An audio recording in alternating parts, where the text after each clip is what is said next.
Ndugu waandishi wa habari, tunamshukuru Mwenyezi Mungu ambaye ametufanya siku hii ya leo kukutana tena hapa Dar es Salaam kwenye maeneo yetu ya kiutumishi. Ndugu waandishi wa habari, nimeona kwa muda mrefu tumezunguka kwa pamoja kwenye baadhi ya maeneo tukiendelea na ziara, na nikasema ni muda mwafaka sasa angalau kutoa ama kueleza mwelekeo wa kiuongozi katika mkoa wetu ili kila mwana Dar es Salaam aweze kupata fursa ya kuweza kuelewa. Na jambo tu la haraka la kwanza ni kuhusu maendeleo kwa ujumla katika mkoa wetu wa Dar es Salaam. Ndugu waandishi wa habari, mimi kama mkuu wa mkoa pamoja na wenzangu tunakiri kuwa mkoa huu wa Dar es Salaam kwa sasa umepokea fedha nyingi sana za maendeleo na ambazo zinaendelea kutusaidia sana katika kuboresha miundombinu ya barabara, sekta afya, elimu pamoja na sekta zingine. Kama ambavyo juzi nilitoa taarifa kidogo mbele ya Mheshimiwa Rais kuhusiana na maendeleo ya majenzi yanayoendelea na hasa katika barabara, nimeona pia niwajulishe kwamba ujenzi unaendelea vizuri katika baadhi ya maeneo, hasa ujenzi wa daraja la Jangwani ambalo wote mnaliona, ambazo si chini ya bilioni 97 zimetolewa kwa ajili ya kuharakisha maendeleo ya mkoa wa Dar es Salaam na kuufungua zaidi. Lakini jambo jingine ni madaraja kama ya Kigogo, Mkwajuni, wote tumeyaona, bilioni 17 zimetolewa na bilioni 11 zimetolewa ili kuhakikisha kwamba madaraja yale sasa tunaondokana na masuala ya mafuriko ambayo kwa muda mrefu wananchi wamekuwa kiyapigia makelele. Na kama mnakumbuka vizuri, niliwahi kusema kwamba Dar es Salaam hatuna mafuriko. In fact, kitu ambacho nilidhamiria mimi kama mkuu wa mkoa kwa kushirikiana na Mheshimiwa Waziri wa Ujenzi ilikuwa ni moja kwa moja kuhakikisha kwamba proposal yetu inatiki moja kwa moja tunapoiwasilisha mbele ya Mheshimiwa Rais wa Jamhuri ya Muungano wa Tanzania. Ndugu zangu wanahabari, uongozi wetu sisi wakuu wa mikoa au hata mawaziri au na mtu mwingine yote lazima ulenge watu, na ukitaka sifa za muda mfupi basi unaweza kuwa na mambo madogo madogo ambayo watu wataishia kukusifia kwa muda mfupi, lakini ukitaka mambo yenye legacy lazima ujielekeze kwenye vitu ambavyo vinaishi, vitu ambavyo vinadumu na vitu ambavyo vitagusa wa Tanzania pasipo kujali itikadi zao za dini ama itikadi zao za vyama vya kisiasa. Kwa ukiangalia kwa mfano daraja la Jangwani, daraja la Mkwajuni, daraja la Mto Nguva, daraja la Mto Mzinga, barabara pia Mto Mzinga ambayo inakwenda moja kwa moja mpaka Kongoe. Ukija hili daraja la hapa chuo cha NDC, daraja lile la Kunduchi. Na kama mnakumbuka mwaka 2024 kuna bwana alijitokeza anasema nimeokota gari kwa sababu daraja lile lilisombwa kabisa na mvua. Sasa ukitaka vitu vyenye legacy, unapokutana na Mheshimiwa Rais, cha kwanza ni kumweleza Mheshimiwa Rais kwamba Watanzania wa Dar es Salaam wanahitaji miundombinu. Na tukishapata miundombinu, manake ni kwamba ni rahisi kuita Dar es Salaam ni mkoa wa kibiashara ili mambo mengine yaweze kwenda. Lakini ukihitaji hizi cheap politics ambazo sijui umekaa mahali umenunulia mtu kitumbua sijui kitu gani, hiyo utaishia kupata sifa zinazodumu kwa muda masaa mawili, na mwishoni wa Tanzania watakuona wewe kama poyoyo ambaye hauna msaada katika kusaidia wa Tanzania. Kwa hiyo mimi kama mkuu wa mkoa wa Dar es Salaam nakiri tena kwamba namshukuru kwa dhati kabisa Mheshimiwa Rais, na namshukuru kwa sababu mambo haya yanaonekana na ninyi waandishi wa habari tumepita kwa pamoja ili kuhakikisha kwamba tunaendelea kutangaza, kuwaeleza na kufafanua kuhusu yale ambayo Mheshimiwa Rais wa Jamhuri ya Muungano wa Tanzania ameyafanya, ameyasimamia na kuhakikisha kwamba yanakuwa. Hii ni kuendelea pia na masuala ya ujenzi wa barabara za mwendokasi kama ambavyo umeona wana Dar es Salaam katika kila mahali wanalalamika kwamba barabara zimefukuliwa mno. Ni kweli kwamba zimefukuliwa mno kwa sababu we have no time. Muda tulionao ni sasa, na mnakumbuka kwamba Mheshimiwa Rais anapoahidi jambo anaahidi kila baada ya miaka 5 ni kitu gani kinakuwa kimefanyika. Kwa hiyo tuko on rush kwamba ndani ya miaka 5 basi kila kitu kiwe angalau kimefikia mahali pazuri. Jambo la pili, ndugu zangu waandishi wa habari, kwa muda mrefu pia mmeona kuna makundi ambayo huwa yanaibuka yanasema tarehe 7 kuna maandamano, tarehe 2 tunafanya hivi, tarehe 3 tunafanya namna ile. Nimeona pia nitoe nafasi hii kuwaeleza kwamba hali ya usalama wa mkoa wa Dar es Salaam inaridhisha. Hali ya usalama wa mkoa wa Dar es Salaam inaridhisha. Hii haimaanishi kuwa sasa hakuna kibaka, hapana. Vibaka wa kudokoa, vibaka wa kuiba, vibaka wa kutishia wanakuwepo. Lakini nilipongeze tena jeshi la polisi kwamba limeendelea kuchukua hatua madhubuti ili kuhakikisha kwamba Watanzania wa Dar es Salaam wote wanabaki kuwa salama. Yapo baadhi ya maeneo machache wananchi wameendelea kujichukulia sheria mkononi. Kwa mfano, kuweza kujeruhi, wakati fulani hata kuua kwa kutumia vitu vyenye ncha kali au hata silaha. Jeshi la polisi kanda maalum ya Dar es Salaam chini ya SACP Mlilo pamoja na kamati ya usalama kwa ujumla ya mkoa na zile za wilaya zote, kwa kushirikiana vyombo vyote vya usalama, tunaendelea kumonita hali ya kiusalama katika mkoa wetu ili uwekezaji ambao umekushafanywa uendelee kuwa na tija pasipo viashiria vyovyote vya uvunjifu wa amani. Sambamba na hili, yafuatayo ni maagizo kwa Watanzania wa Dar es Salaam wote. Wapo baadhi ya watu ambao wanamiliki silaha kisheria, lakini kwa bahati mbaya sana silaha zao hazijalipiwa, kwa maana ya zile tozo za kisheria ambazo hulipiwa kila mwaka, yani vibali, uhuishaji wa vibali vya umiliki wa silaha kila mwaka. Lakini wapo pia baadhi ya wanafamilia ambao wamiliki wa silaha hizo wamefariki, lakini kwa bahati mbaya sana hawajui silaha hizo ziende wapi. Mtu alikuwa anamiliki bastola, alikuwa anamiliki shotgun, sasa bahati mbaya mmiliki huyo amefariki. Sasa wanafamilia wanakuwa hawaelewi silaha hiyo waipeleke wapi. Sasa maelekezo ya kwanza ni kwamba yoyote ambaye anamiliki silaha kisheria, ahakikishe kuanzia sasa, tarehe ya leo mpaka kufikia tarehe 30 ya mwezi wa 8, anafika kwenye mamlaka maalum kuhakikiwa silaha yake na kuilipia vibali vyote ambavyo vinatakiwa kama mchakato wa kisheria wa kuhuisha umiliki wa silaha hiyo kisheria.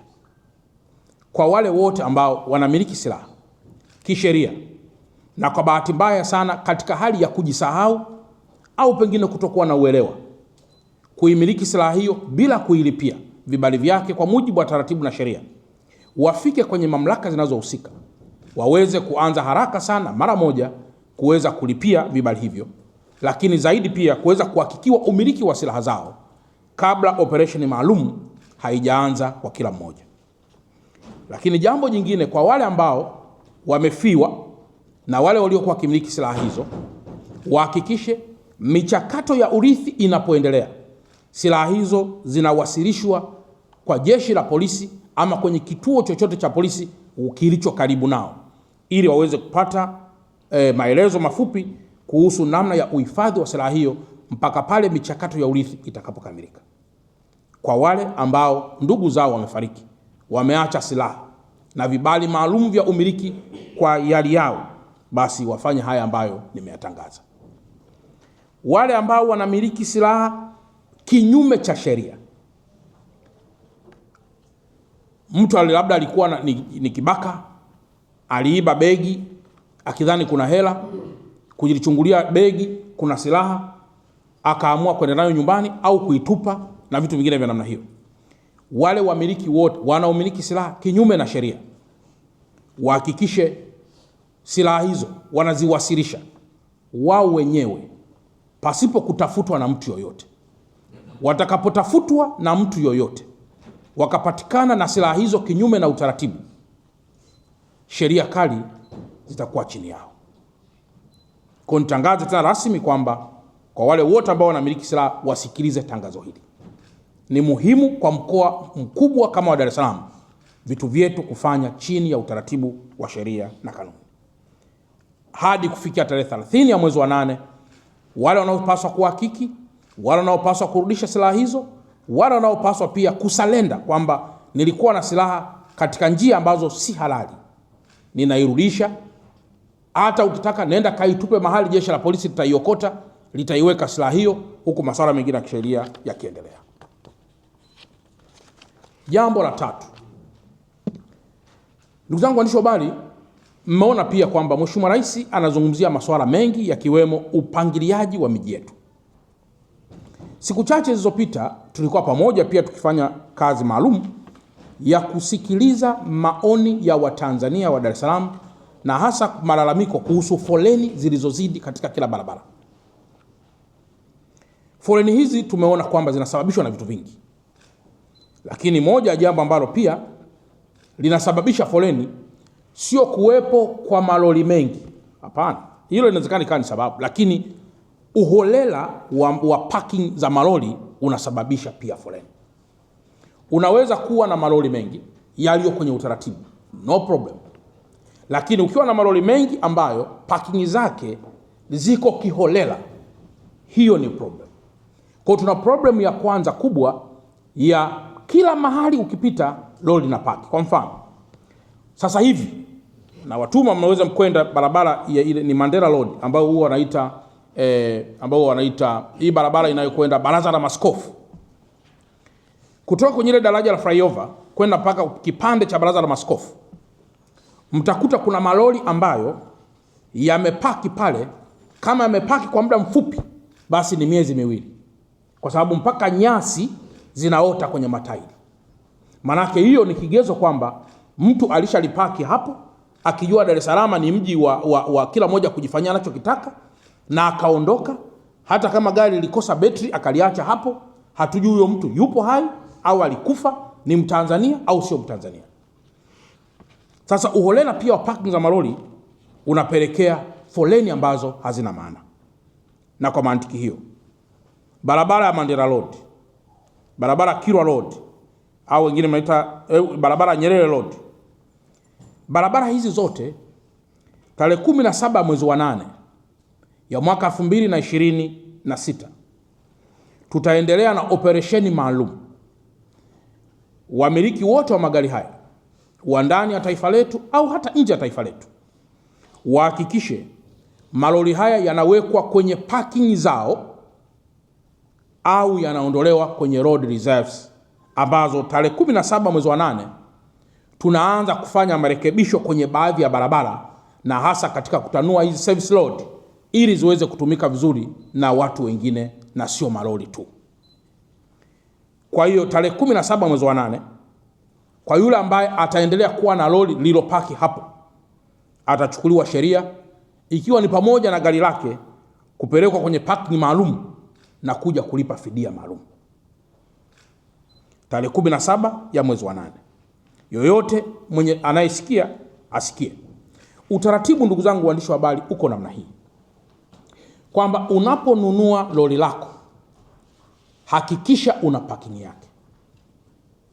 Leo kuna sheria maalum inayosema ili uwe na ICD au uwe na zile empty containers depots, lazima uwe na si chini ya square meter 1040, ambazo kwa lugha nyepesi ni kama eka 9 mpaka eka 10 ambazo tunapaswa kuwa nazo.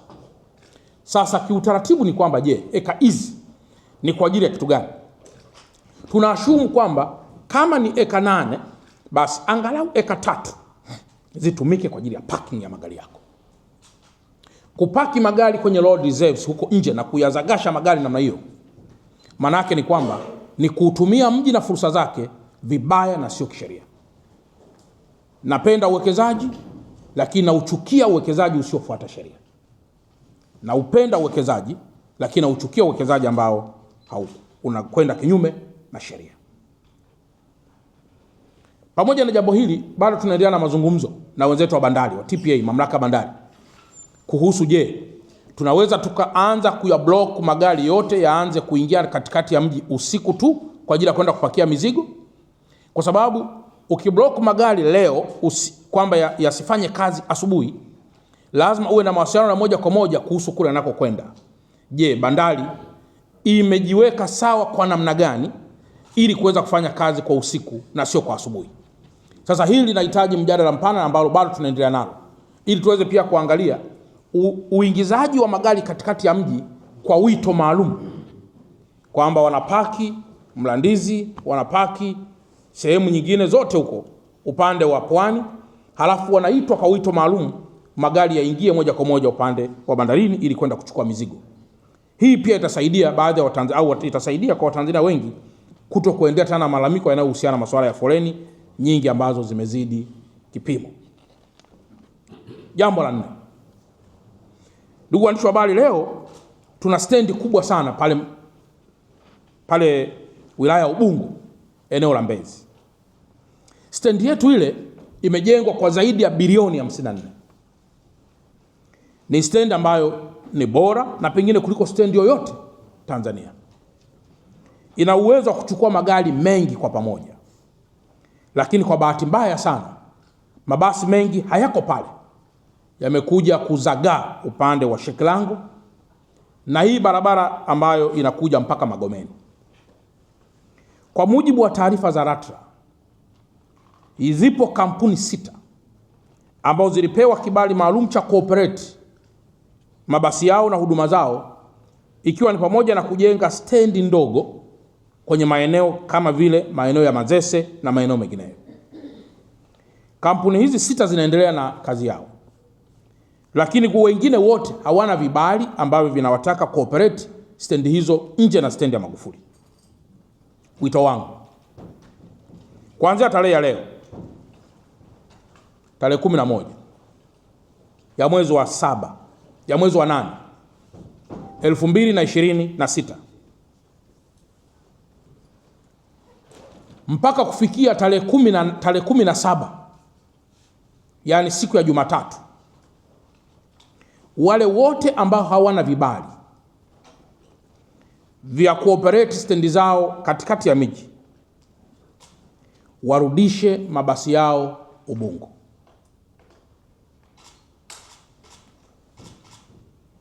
Kwa wale wote ambao hawana vibali vya cooperate stendi hizo katikati ya mji, warudishe mabasi yao stendi ya Magufuli. Mnaweza mkaniuliza swali, sasa itakuwaje? Ukipanda ndege hapa shirika la Tanzania ATCL, na ukapanda pia ndege za Precision, au ukapanda shirika jingine lote lile, unaelekea Kilimanjaro au unaelekea Arusha, ukitua uwanja wa Kia kuna shuttle ambayo inakushato kwenda Moshi au inakushato kwenda Arusha. Lakini ndege haiendi Arusha, kwa maana haitui katikati ya Arusha ama haiendi kutua katikati ya Moshi. Kwa lugha nyepesi, mabasi haya yote makubwa yanapaswa kuwa na shuttle, kwa maana mabasi madogo madogo ambayo yatawachukua abiria wao kutoka stendi ya Magufuli kuwaingiza katikati ya mji kwenye stendi zao, kama sehemu ya huduma bora wanayoitarajia kuitoa kwa watu wao. Kitendo cha kwanza kuyaingiza mabasi katikati ya mji, maana yake moja ni kusababisha foleni, jambo la kwanza. Lakini jambo la pili ni kunyang'anya fursa za bodaboda, za bajaji, za daladala, za mwendo kasi na kadhalika. Na leo hii bahati nzuri tumeiconnect mwendo kasi na stendi ya Magufuli. Kwa hiyo ili kuto kuleta conflict of interest katika kupakia abiria, basi kubwa ni muhimu likaleta abiria kutoka mikoani likaishia pale stendi ya Magufuli, na mabasi madogo madogo yanayobeba abiria kwa kufanya biashara zao za kubeba abiria, whether ni gari ya mwendo kasi ama ni basi la kawaida ama ni bajaji ama ni pikipiki na vitu vingine, waweze pia kupata wateja wanaoshuka kwenye mabasi hayo. Kwa kumchukua abiria na basi moja kwa moja kumleta katikati ya mji ni kumdhoofisha mfanyabiashara wa biashara za ubebaji wa abiria kwenye hiyo logistics and transportation chain ambayo tunaizungumzia.